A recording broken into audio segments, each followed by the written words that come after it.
Have you ever gotten a text that said, "Can we talk?" and instantly felt like your stomach dropped to the floor? Having that full body fight or flight response, the one that makes you want to avoid, deflect, or just flat out ghost someone? Yeah, that used to be me. In fact, I once lost a close friendship because I refused to confront the conflict. I told myself I wasn't chasing after answers, but really, I was terrified of what I'd hear. Sound familiar? Today, we're diving into why avoiding hard conversations only makes things worse, and how my AIR method can help you show up with confidence and compassion, even when confrontation feels impossible. Whether it's in your friendships, your business, or your relationships, I've got tools to help you stop people pleasing, regulate your nerves, and communicate like a pro. So buckle up, friend, and let's dive in. Hey there! You just stumbled into the Anxious Creative Podcast, where overthinking turns into ahas, mess ups become magic, and anxious spirals, totally part of the process. I'm Dawn Bradley, your messy, imperfect host, here to help you, the recovering people pleaser, the perfectionist, to stop chasing the unachievable and start embracing the chaos. Spoiler alert, that's where the real magic happens anyway. So buckle up, friend, because we're about to have some laugh so hard till you cry moments, a few hard truths to help you grow, and naturally a little, or let's be honest, a lot, of oversharing. You ready? Let's dive in. I used to hate confrontation, so much so that getting the text that said, "Can we talk?" or "Hey, can I call you?" would put my body into this full fight or flight. And I want to share a story once about me and two friends went down to LA, and one of the friends actually ended up getting quite upset and basically stopped talking to us on the trip. We all were going different routes home. I was staying longer. My one friend was going another place, and then this third friend who was upset went home before the other two of us went other places. And when I got home, I just never heard from her. I didn't hear from her for about 3 weeks. Now, this is a friend that I was in constant contact with, someone that I was always texting with every day. We used to go for walks at 6 a.m. and it was really confusing. However, I didn't like conflict. I didn't like confrontation. I didn't know what was going on because there was no communication. And I also refused to chase. I was like, we're adults. I was 30 at the time. I'm like, if she's got an issue, she can come to me. Maybe I don't really know what's going on, but she can bring it up to me. So 3 weeks passes, and then I get a text, and all it says is, "So are we just not friends anymore?" And I was pissed, to be honest. I was like, what? You're the one that's upset with me. It's not my responsibility to come to you and figure out what's going on. The last time we spoke, it actually seemed she'd been upset the one day, and then the next morning we spent the morning together, and it seemed like things were fine, even though we didn't talk about the upset thing. And here's the thing is communication and confrontation and conflict are really scary, whether it be in your friendships, whether it be with your family, whether it be in your business. And so today I'm really excited to share with you my AIR method that's going to help you have these conversations so much easier, possibly repair some situations instead of having relationships end. That friend I no longer am friends with. I haven't spoken to her since that morning. That text I replied to saying, "Of course, you'll always be my friend." And it went on, and it was just in a place of I don't know, I can't speak on her behalf, but from my perspective, things were fine on my end, and she didn't want to talk about whatever she was upset with. And I was probably stubborn too much, where I wasn't going to chase and try and pry. I was going to let her bring it up with me. But here's the thing is oftentimes when there's a conflict, when there's confrontation, or when there's something that we don't know how to bring up, we can go into really unhealthy patterns. So I want to help you today with the AIR method, have healthier conversations, have it feel less combative and confrontational, and more compassionate and easier to bring up. So buckle up, friend, and let's dive in.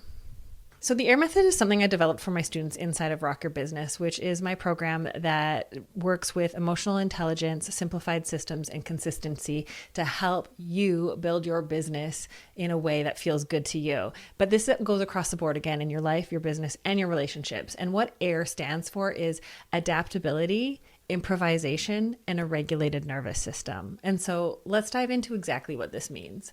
So adaptability, how can you adjust to a situation, especially when your heart is racing, you don't know what's going on, and you're totally blindsided. This is something that I recently learned. I don't know if you're familiar with EMDR therapy, but this is something that I do with my therapist. And we went into a session and realized that being blindsided, being taken aback is something that's really hard for me, and I get scared of it. And when I think the threat of being blindsided might show up, I panic and go into all my unhealthy coping mechanisms. And it's funny because if you've been around long enough, you know that I lost my soulmate dog in 2019. And if you've listened far enough back on the podcast, you'll hear me cry multiple times about him. It happened out of the blue and I wasn't expecting it, and it threw me for a loop. And the grief that I experienced, I'm getting teary-eyed just thinking about it. The grief that I experienced through that, not expecting him to die when he died and not being prepared and ready, it would just like, it really tailspinned me into a really unhealthy place for a long time. And she used to be like, we should really process that in therapy sometime. And I was like, no, thank you. I never want to go back. Like anytime my mind goes back to the night when I had said my final goodbye to Leroy, I'm like, I can't go here. Even just recording this for you right now, it's so hard because I didn't want to say goodbye. And clearly I need to work through it a little bit more. But she said we should process it. And I was like, I don't want to feel that depth of pain ever again. Like if you've ever lost someone you love, if you've ever lost a soulmate pet, like and you've done it and you've lost it in a way that you weren't expecting and you weren't prepared for it and you didn't really get to say goodbye the way you wanted to, you probably understand what I'm saying. And so in this session with EMDR, we're sitting there and we're processing this like fear of being blindsided, and we're talking about friendships and romantic relationships and my business, and like seeing all these things and memories are popping up of times when I wasn't prepared in the moment, or I wasn't expecting what was about to happen, and the shock that it came to my system, and how to move through that and heal it so that I'm not scared of the unexpected anymore, so I can become more adaptable. And in that session, all of a sudden I started losing, I'm going to get really cryy on this podcast. I started losing my mind, crying. And she said, what's going on? And I was like, Leroy's here. And in the EMDR session, I felt blindsided by his presence because I was like, I don't want to process this. I don't want to work through this. I don't want to feel that pain again. And I remember like if you've done EMDR, it's like you're present, you're fully present, you know what's going on, but you're also like in it and back in that memory. And I remember her like saying like, just let go. And I put my hands over my face because that is something I've done since I was little. When I cry, I've always felt embarrassed about crying. I've always felt embarrassed about like showing that emotion. It wasn't something that was encouraged to feel. I have like memories of being told to stop crying and stop doing this. So I put my hands up on my face and I just let it out. And I remember thinking, if someone is in the hallway at this office, they're going to wonder, is that person okay? Like I thought the door was going to open and they're going to intervene because I just let it wail. I don't know if you can remember like being a little kid and just like crying so hard and getting that release. And after processing that, realizing like I can be okay when the unexpected happened. I had been blindsided by his death. I had been blindsided by other things happening in my life. If you've listened to the podcast enough, you know that I've been cheated on in past relationships and found out like after 10 years of being with someone. And so the being blindsided, I just want you to know and understand that I know the lengths and the hoops and the mental gymnastics you'll go through to avoid experiencing that ever again. And so that's why you're avoiding that hard conversation in your relationship, or that's why you're avoiding talking to your client about their chronic being late. That's why you would rather lose the money in your business than have an honest conversation, because the threat of the unpredictable is so scary. And you've had something happen in your past where that unpredictable response was not favorable, not something you ever want to relive, that you will do anything it takes, sabotaging your income, sabotaging your friendships, sabotaging your relationships, in order to avoid experiencing that discomfort or that pain ever again.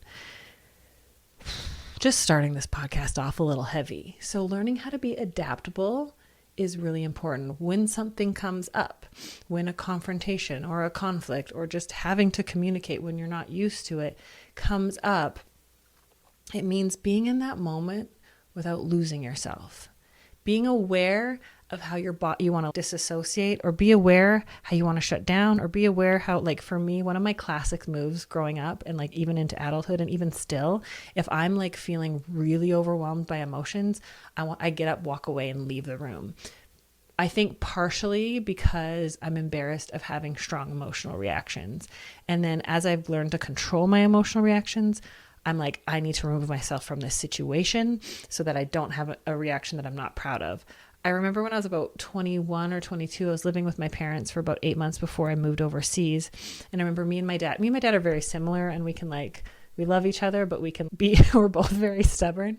And I don't even know what we were talking about. I remember where I was standing in their house. He was standing on the ground floor. I was standing on the stairs coming down from their bedrooms. And we've never, I want to say, I don't have any memories of us yelling or being irate, but we'll get very firm with each other and trying to, if you're watching this podcast, trying to break through each other's like hard-headedness. And I remember saying, Dad, I can't talk about this right now. I need to go for a run. And I knew well enough at that point that I needed to go get that energy because I was feeling so overwhelmed and frustrated, not felt like I was being heard. I felt like we were both just talking at each other. Neither of us were listening and hearing what the other person was saying. We were just like so stuck on like getting our point across. And I realized in that moment, I need to go work out. And so that's one of the biggest adaptability things that I've learned is to not, if I'm feeling overwhelmed or stressed out or frustrated, or I'm going to react in a way that I'm not proud of, because I've learned to like slow everything down and not react. The adaptability piece is going, okay, having the internal dialogue of this is too much. And I know I can't respond at when we get to the regulated nervous system place. So I need to go, you know what? I need a moment to think about this, or I can't really respond to this right now. I'm feeling a little overwhelmed, and learning to stay calm in those moments. And so I remember one time a girl was looking at renting a chair out of the salon that I have. And I was renting out 3 chairs in my salon. And she said, hey, could I bring a towel caddy? It's pretty large, but I could probably fit it on that countertop.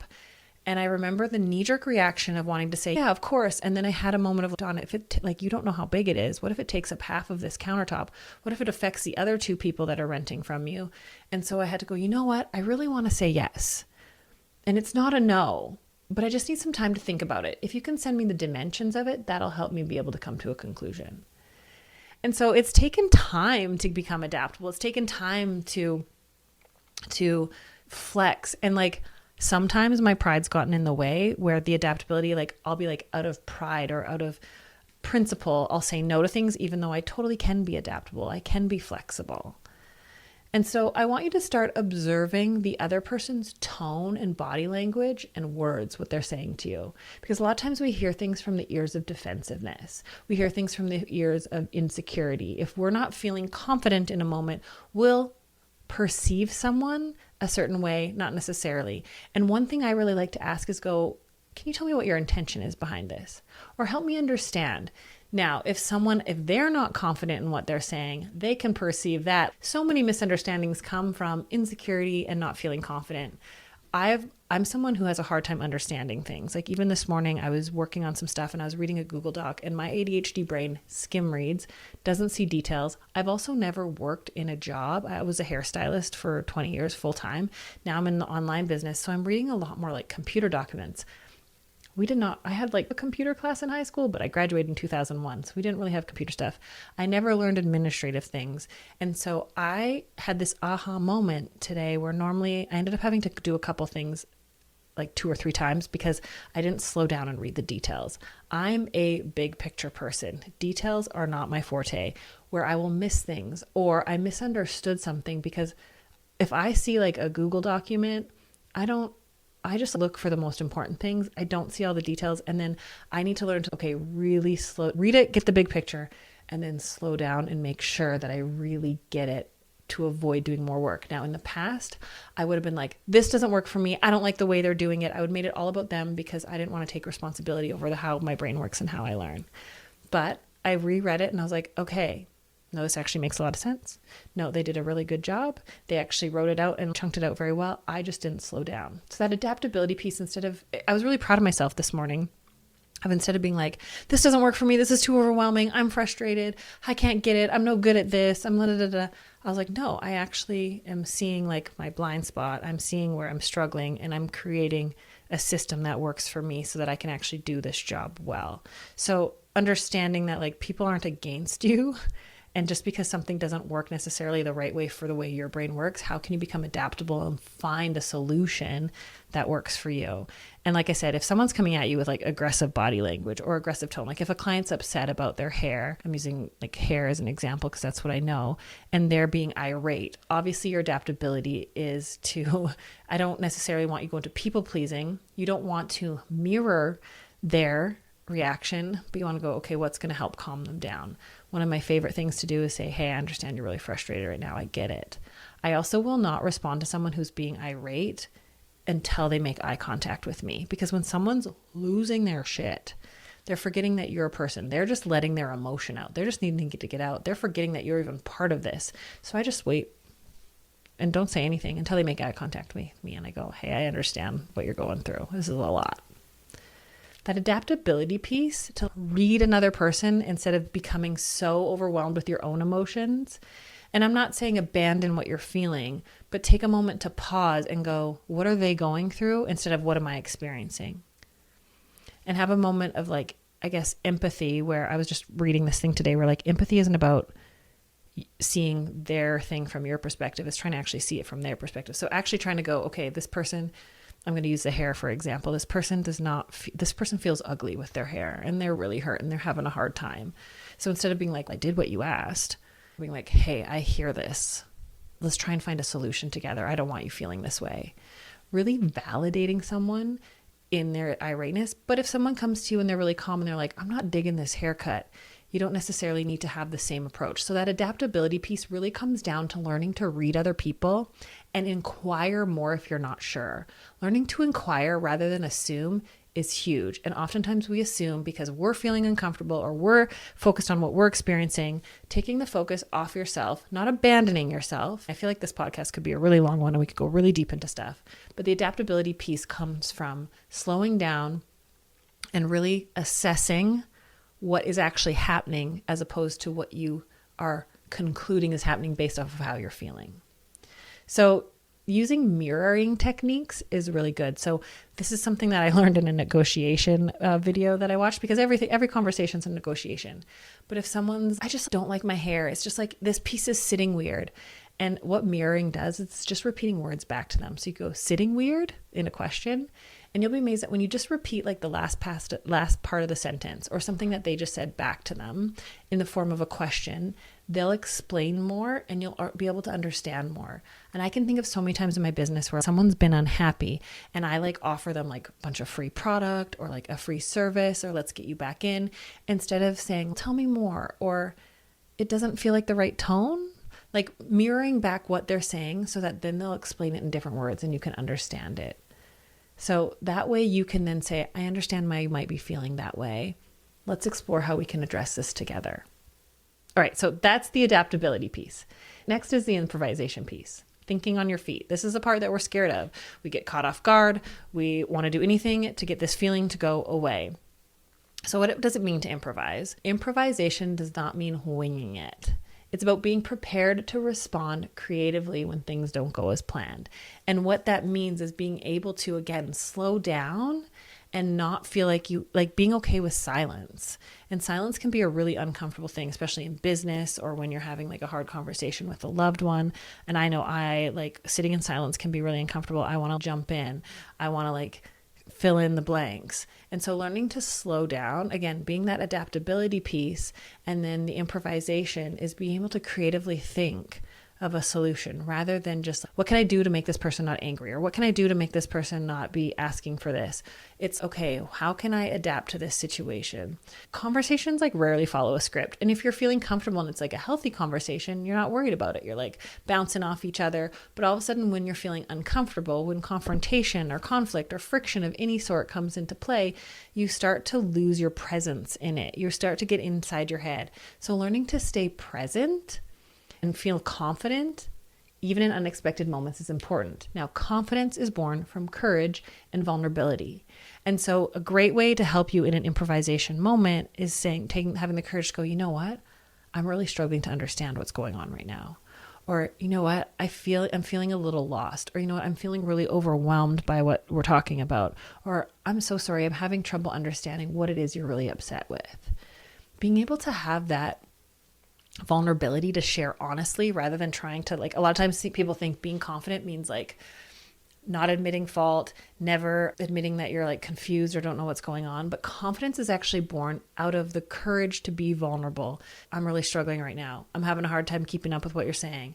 I'm not really sure I'm understanding where you're going with this, and I'm so sorry to ask for you to clarify. Or I'm feeling really embarrassed that I don't know what to do in this situation. learning to courageously be vulnerable in a moment where you think you're supposed to figure it all out or know what you're supposed to do, or it's in like a conflict or a confrontation, I would say that is like one of the key things that has helped me become more adaptable. And I become adaptable, and then I'm able to improvise when I have better understanding rather than trying to assume and fill in a blank, which is what I used to do with improvisation. Go, oh, I know in like theater and stuff, when they do improv, it's always, you're never allowed to shut something down. It's always yes and, if you've ever known about that. So if someone's, I'm a horse and I'm in your living room, like in an improv situation, you're not supposed to be like, no, you're not. Like it's always yes and. So you're always be like, oh my gosh, how did you get through the door? You're ginormous. And like always building on it.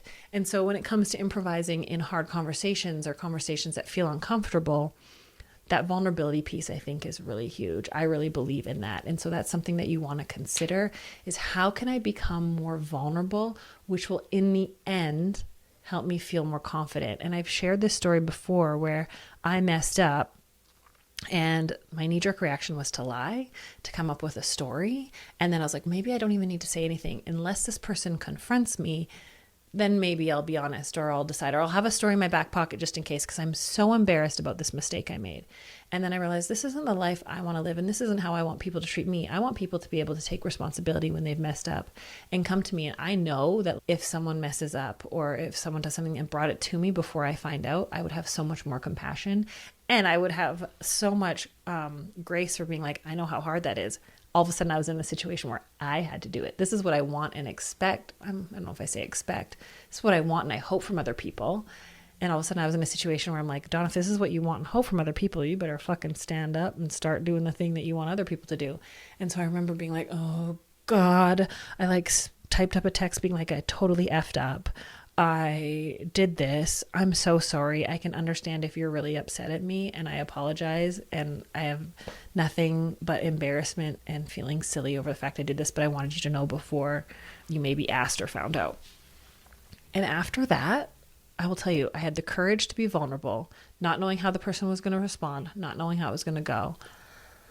After that, I was like, if I can send that text, if I can have that conversation, regardless of the outcome, I can do freaking anything. And so learning to be vulnerable, to own your shit, to be able to take courageous action towards the thing that you want to avoid and dive deep into it. And like I said last week, just fear is in the anticipation. So just go into it as quickly as possible. The relief you'll feel and the confidence that comes after. Confidence comes after the action. You keep waiting to feel confident to then do the thing. But confidence comes from being vulnerable and doing it shitty, not doing it well, or admitting fault, or it comes from the vulnerable action. So stop thinking you can bypass vulnerability to get to confidence. Confidence is only born through being vulnerable.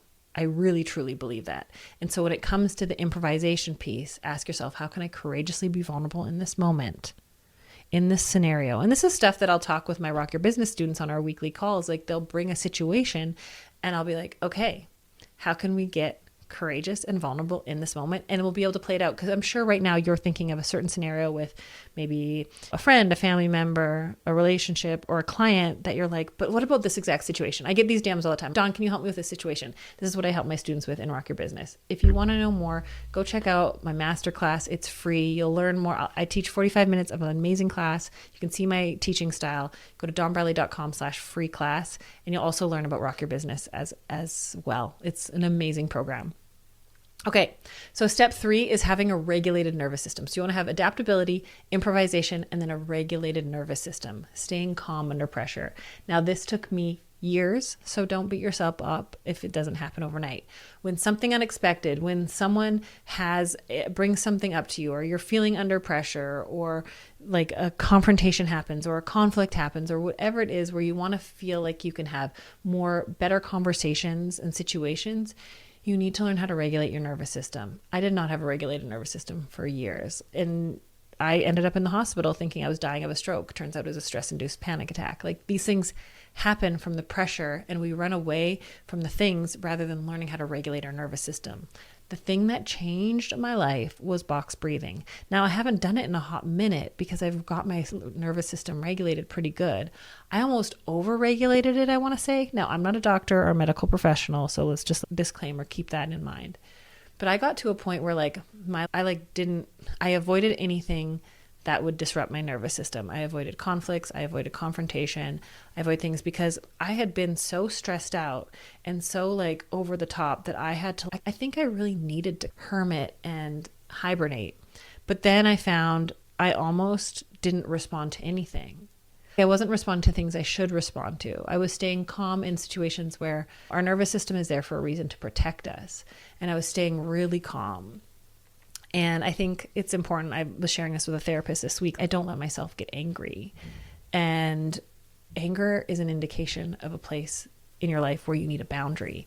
And I think for me, being someone who teaches boundaries but also struggles with them, I fear having to follow through on my boundaries, because sometimes when you're hoping that the threat of the boundary is going to change the person's behavior, and then if the person's behavior doesn't change, then you have to instill your boundary. And I have a fear of having to instill boundaries because sometimes that means losing people in your life. And that's really hard from someone who doesn't like loss, doesn't like being alone, doesn't like that. You don't want to lose friends, clients. I know your fear is like so much of this fear that you have around your business and like putting the price increase in place or starting to enforce your policies. You're like, what if I lose clients? And it's not about losing the money per se, it's about losing the relationship you have with them. And I understand that. I don't like loss either. And so learning to have a regulated nervous system was important, but it was a journey for me. And so I hope my journey and my story can help you bypass some of the long way around that I had to go. Sometimes I can get a little chip on my shoulder, by the way, where I'm like, how come I've had to go through all this shit? And then I help other people like avoid it. I want someone to help me avoid it. And I almost, if I'm in like a really bad place, I get like, oh, why do I have to do it? I'm so honored and thankful that I get to share my experiences and my stories to help you. But then sometimes I'm like, I wish I didn't have to go through this stuff. And I get into this victim mentality. And I just want to share that with you so you know that I'm human and I have my bad moments. And sometimes my brain convinces me of things that I don't like. And I still have very, very not healthy places my brain goes to.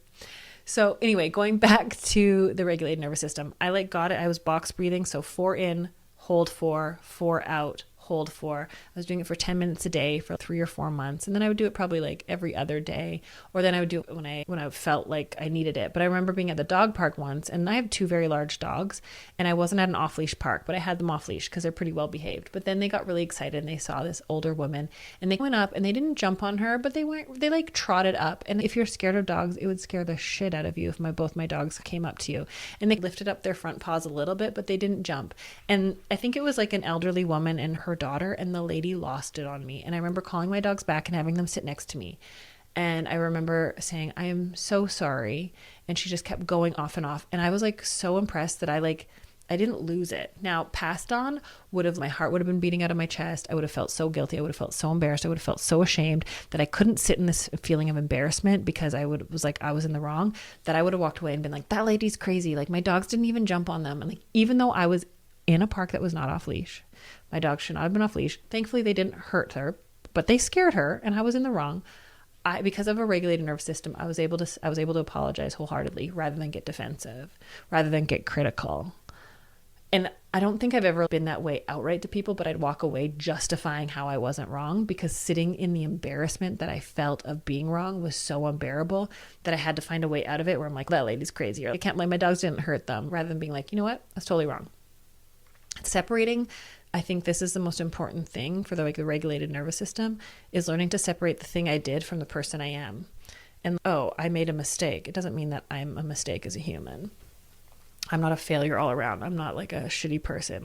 I made an error. I shouldn't have had my dogs. If they were off leash, I should have had a closer look at them. So anyway, the way this ended up is she was like going off and I was like, hey, is everyone okay? And she's like, we're not okay. And I was like, okay, please let me know if you want my phone number or anything, please let me know if there's anything I can do. Now, she was clearly dysregulated. When someone is dysregulated, there's nothing you can do generally. And the calmer you stay usually pisses them off more. Another time at an off-leash dog park, these ladies were walking by with their dogs on leash. My dogs were in the car. We were heading home, but my dog got excited. He ran out. He's a German Shepherd, so it scares a lot of people. He's a big old softie. and the lady's dog went around her legs, the leash tangled on her, and she fell over. I was on the phone. It like totally threw me off. The dog wasn't hurt at all, but generally little dog owners get quite startled by my dog. He's intense and he shouldn't have ran out of the car. But again, like we were at an off leash park. No one was hurt. And so I called him back in, and I can't remember. I blanked, but I remember being like, is your dog okay? And she's, that's not the question you should be asking. And I was like, are you okay? And she's, there it is, get it. And then just swearing and ripping a strip into me. Now, that time I got in my car and I cried and bawled my eyes out. I was like, and I said, let me know if you want my number. I'm happy to, is everyone okay? Basically, that's what I was asking. Is everyone okay? Is everything going to be okay? And because she ripped into me, I like went in my car and I took it personally. And I was like, I didn't feel like I had messed up. It just really was hard for me to have someone come at me that way when I was trying to like find a solution. But because I'd worked hard on regulating my nervous system, I was able to like feel the feelings, get them out, and move on. Where again, in the past, I would have been like, oh my God, I'm so sorry. Like stay at that heightened level that she was at. Where this time I was able to be like, okay. And I was in shock that she was losing her cool at me.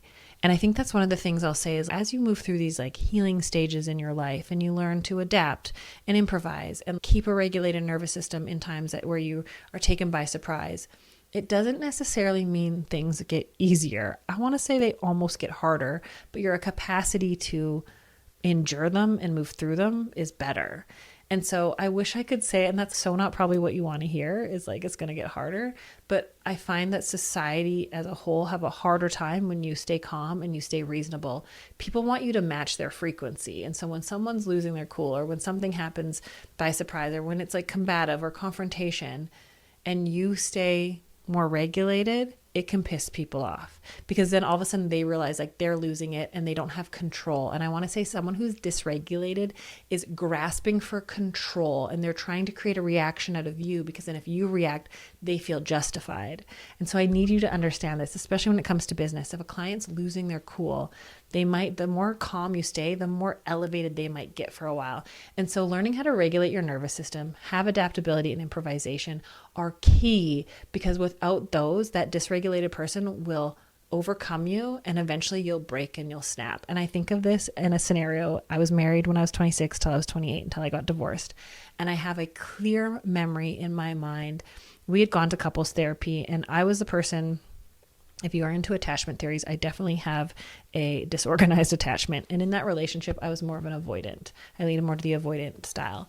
And I remember our therapist had said, like, he would get really worried that if I left during an argument, I wouldn't come back. So she said, Dawn, you need to tell him that I need to sit and process this. I'll come back in 20 minutes and check in with you. And you need to let her go and have that space.